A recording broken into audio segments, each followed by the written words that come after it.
ये बात और अच्छी तरह से बताए जा सकते हैं।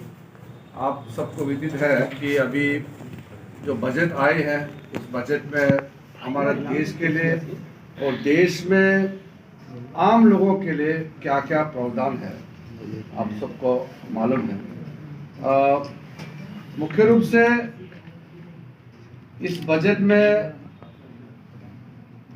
हर एक समाज के हर एक वर्ग, खास करके जो पिछड़े हुए लोग हैं, वंचित लोग हैं, उनके लिए ऐसे व्यवस्था किया गया है जिससे अब कोई पीछे नहीं रहेंगे। उनके लिए बहुत ही कायदे से हर एक प्रोग्राम का तय किया गया है और जिसके वजह से उसका उत्थान हो, उनको बराबरी दर्जा दिया जाएगा। ऐसे कार्यक्रम योजनाएं बनाए हैं। अब एक एक योजना का बारे में हम चर्चा करेंगे तो बहुत लंबा हो जाएगा।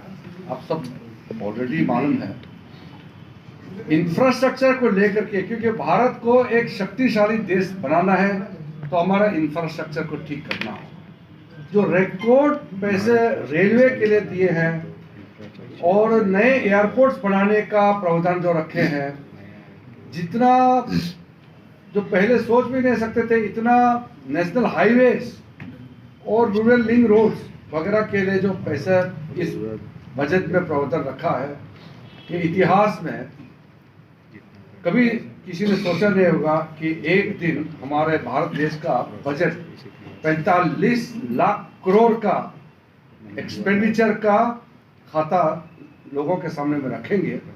55 US billion dollar, 550 US billion dollar, और हम अपना हिसाब करेंगे तो 45 लाख करोड़ रुपया का खर्च होगा इस जो प्रावधान बजट में रखा गया है।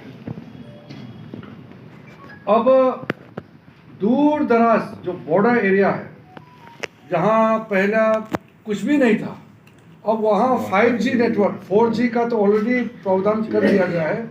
कई कई जगह में 5G का भी प्रावधान किया जा रहा है। 2024 तक भारत में हर एक प्रांत में टेलीकॉम का सर्विस सबको देने का जो व्यवस्था किया गया है। सबको इंफ्रास्ट्रक्चर की दृष्टि से, चाहे रास्ता का हो, चाहे किसी भी चीज का जरूरत हो, सबको सब तक पहुंचेगा। के माध्यम से 38,700 टीचर्स जो रिक्रूटमेंट होगा, स्टाफ वगैरह, वो गरीब दूर दराज के लोगों के लिए स्पेशली एक एफोर्ड किया गया है। यहाँ शहरों में इसका इतना जरूरत नहीं पड़ सकता है, लेकिन गाँव के लिए ये बहुत ही अहम है। अदरवाइज तो मैं जानता हूँ, मैं गाँव से आया हूँ, वहाँ सरकारी स्कूल नहीं होगा, प्राइवेट कौन जाएंगे बताइए? कोई प्राइवेट 3-4 दिन पैदल चल के कौन स्कूल खोलेंगे वहाँ? तो सरकार को ये लीड रोल लेना होगा। अब कोई वंचित नहीं होगा, कोई बच्चे स्कूल जाए बगैर कोई गांव में आपको देखने को नहीं मिलेगा। ऐसा कार्यक्रम तय किया गया है। किसानों के लिए तो आप लोग को मालूम ही है कि अब जो खास करके छोटे किसान, अब वो अपना प्रोडक्ट को किस तरीके से मार्केट ले जाना है, किस तरीके से लिंकेज करना है, उनका पैकेजिंग से लेकर के मार्केटिंग तक का व्यवस्था इस बजट में प्रावधान किया गया है। 20 लाख करोड़ का क्रेडिट फैसिलिटी अवेलेबल कर दिया गया है किसानों के लिए। ये सारे चीज रिकॉर्ड स्तर पर इस बार तय किया गया है। इस बार निर्मला सीतारमण जी का जो बजट है, प्रधानमंत्री जी का गाइडेंस से जो भी बजट तय किया गया है, मैं मानता हूं कि ऐसा बजट मैं कितने सालों से, मैं खुद मंत्री के रूप में भी, सांसद के रूप में भी, विपक्ष के सांसद के रूप में भी कितने सालों से हमने काम किया है, पार्लियामेंट में देखा है कि ऐसा बजट सिर्फ एक साल का ये बजट नहीं है।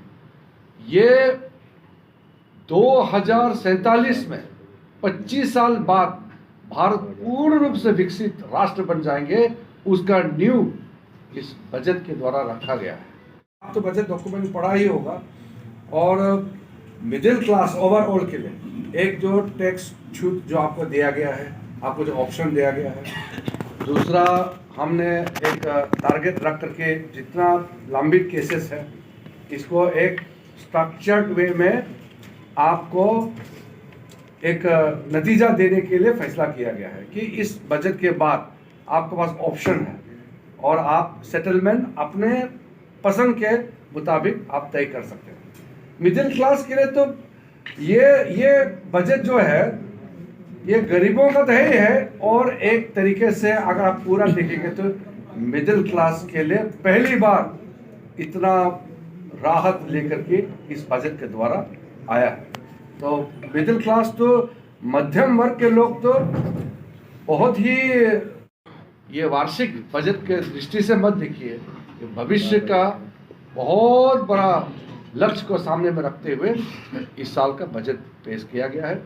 मैं बहुत ही गर्व महसूस करता हूँ आदरणीय प्रधानमंत्री जी का जो सोच, उनके विजन है, उसके तहत ये बजट आया गया है और ये बजट अमृतकाल का सबसे पहला बजट होने के नाते देश के लिए बहुत ही महत्वपूर्ण बजट है और हम सब इस बजट का मूल क्या है पूरे लाभार्थियों के बीच में आम जनता के लोगों तक ले जाना है।